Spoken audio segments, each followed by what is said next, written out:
White House Deputy Chief of Staff for Policy, Homeland Security Advisor to the President, Stephen Miller. So I can sum up the Democrats this way, and we'll culminate this with the mariachi ban. They lied for 4 years about the border being closed and secure. They never picked up a phone and called any of the family members that we know of. We know Biden and Harris and Mayorkas didn't.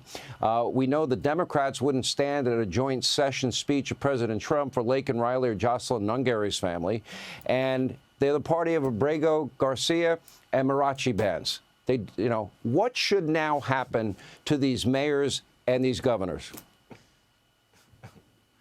The Democrat Party is an extremist organization, Sean. It's not a political party in any normal sense of the word. A political party represents Americans. It represents law-abiding citizens.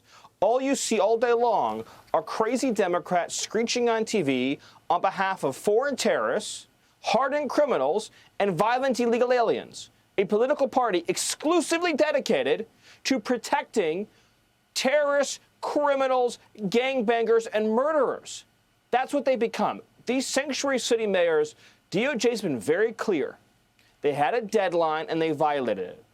They had a deadline to comply with federal law and hand over the criminal illegal aliens in their custody, the child rapists, the child predators, the drug traffickers, the human traffickers. The sanctuary cities, like Boston, refused to turn over these menacing threats to public safety.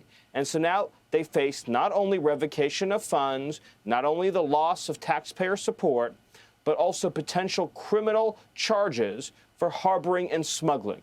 This is as real as it gets, Sean. The Department of Justice laid out to these mayors how they were breaking our laws, and they refused to change their policy, and Attorney General Bondi is going to see this thing through to the end.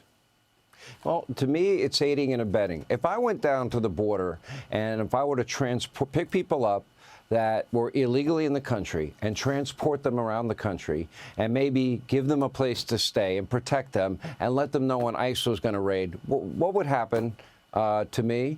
Wouldn't I be charged with aiding and abetting criminal activity? You'd be facing felony charges.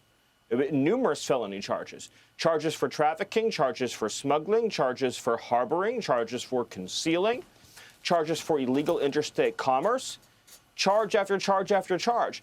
Let me just break down for your audience, Sean, how severe the crime committed by these sanctuary cities is. So you'll have a situation where local police in Boston will arrest an illegal alien who's a child predator. And ICE will then send what's called a detainer request or a hold request, and we'll say, don't release this person, hand them over to ICE, and we'll remove this child predator from our community. Instead, these sanctuary mayors will order the police department to ignore the federal request to set them free out of the jail, out of the prison, and they will go back into the community. And then they will reoffend. They will hurt another little girl. They will hurt another little boy. And then ICE has to spend weeks scouring the community to find this public safety threat. What they're doing, Sean, is evil, and President Trump will see that they are held to account for their crimes. All right, Stephen Miller, it is imperative we get to the bottom of this, hold people accountable. And you know what? We do have laws, and you got to respect our laws, borders, sovereignty, not complicated. Hey, Sean Hannity here. Hey, click here to subscribe to Fox News YouTube page and catch our hottest interviews and most compelling analysis. You will not get it anywhere else.